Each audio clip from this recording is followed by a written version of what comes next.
Star Citizen Alpha 3.10 is now out to Wave 2 on the PTU. This means many more people are being invited to test that patch beyond just evocati subscribers and concierge members. To see if you've got access, go to the public settings page on the RSI website, and if you can click on the public test universe and copy your account across, then you have access, and then from the launcher you can literally change it from live to PTU. Bam, you can play. This new wave has come with an updated Star Citizen patch 3.10.0Q on the PTU as well. So let's take a look at the patch notes for that and see what's changed, and then talk about how the patch is coming along. So they've updated the targeting UI functionality, streamlining it a little bit, and now you will see name and range information on pinned targets. They've put back in, first out pinning and cycling of targets as well, something they kept on sort of like tweaking throughout these patches. Pressing the cycle in view button T should now lock the selected target if the player does not have a currently locked target. Enable, disable, look ahead is now bound to left alt and L by default. They've moved light toggle while on foot back to T from L, so if you're toggling on ships, if you're putting your headlights on, that's L, but if you're on foot, that's T. That's apparently for faster access. Please stop changing buttons, Cloud Imperium, please. Restricted area proximity warnings will now take direction of travel into account. They've added a respawn timer on delivery missions, so they don't instantly respawn new ones after abandoning other accepted missions. Put in mechanics to clean up Pico the Penguin when placed to reduce performance cost. Lots of people were getting thousands of these penguins and just chucking them everywhere and drawing pictures with them and stuff, and I think that was actually causing some issues. That's quite funny, to be honest. I wonder if the iCache and full persistent stuff will aid or further compound that sort of performance problem if someone gets a load of items and just chucks them all in an area. We'll have to wait and see, I suppose. Some other bug fixes. They fixed extreme ambience audio volumes in the Carrack. The map globe on the Carrack's upper bridge should no longer be a replace me ball. They fixed a bug that would cause all surrounding minables to display on the multi-tools UI when the user is aiming down sights. There should no longer be a duplicate VJoy mouse dead zone setting in the options menu. Players should no longer clip through the external airlock doors of outposts. They fixed a missing quantum travel point to Bud's Growery outpost on Euterpe. Oh my god, Growery. I'm like, why can I not say that word? The Vanguard Warden should no longer be missing the munitions compartment and weapons rack.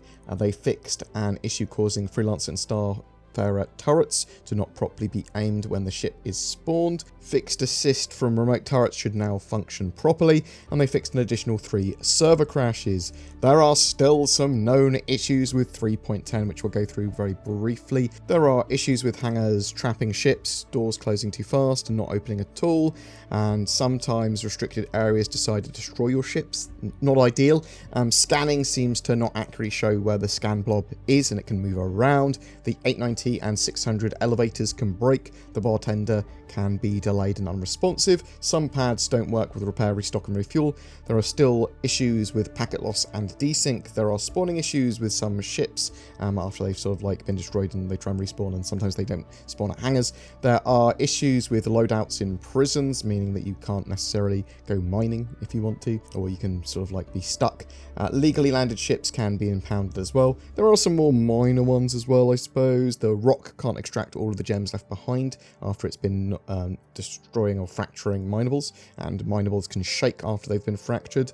Landing gear can take multiple key presses to toggle. There are some minor VFX issues. NPC security scans don't detect narcotics properly, and some scopes don't work when crouched or prone. 3.10 has been in PTU for a long time, but typically once it's gone to Wave 2, it will open up to open PTU, so everyone can play it that's got a game account, and live pretty quickly after that. I think it looks like Cloud Imperium are still pushing for live this weekend if possible, but that's going to literally be based on those blockers being solved. At least some of the more major ones being solved anyway. But also, they appear to be tweaking targeting further, so they went at the beginning of the 3.10 cycle something very new for targeting, and now they've sort of like reined it back a bit, so it's got the new features but it's got all the old keybinds still, or the old functionality, or a lot of the old functionality still, I should say. So they're trying to also solve landing area, restricted area issues and those spline problems and that sort of stuff for the landing corridors. They've had a load of issues with getting Area 18 working with that, and I think it's still possible that they might even remove the restricted area rework here because it's not working as intended for sure, but we'll have to wait and see. Alpha 3.10 has had a lot of keybind changes, and I'm not sure why Cloud Imperium keep on changing keys. I'm sure there is some sort of methodology behind it, it is a mystery to me, and I don't even think they've settled in for keys changes for this PTU and 3.10 yet, so we could see more.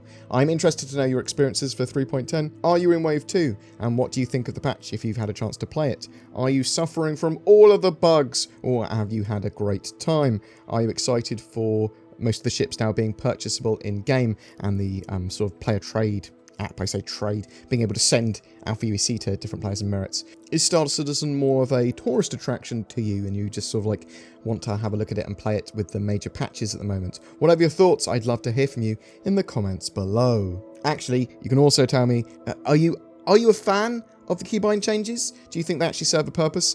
Do you think there's more going on there? Do you think I should be a bit more reasonable about that? Or are you annoyed about it like I am? Because I played a lot of Star Citizen, I get used to keys and keybinds, and I don't see the reason why they'd move them around. It doesn't even seem more ergonomic. It's not even more user-friendly, they just move them. Rabble, rabble, rabble. I'm also a massive shill for NordVPN. Check out the links below if you want discount on that and you're looking for a VPN. Shadow gaming PCs, if you want to not own your own gaming PC, but you want to rent one and you can use your power of your internet to leverage that, and it's a really good choice for a lot of people. Check that out. Shadow Gaming, links below as well. We're giving a brand new merchantman away as well throughout July. All we've got to do to be in for a chance to win that is comment on any of my Star Citizen videos made during the month. There's more details of all of that down below. Also, if you want to further support the channel in any way with a Patreon or becoming a YouTube member or sharing the video or subbing or liking, you can do all that as well. Links to everything's down below. Please check that out. Thanks very much for watching, guys. You take care, and I'll see you in the verse.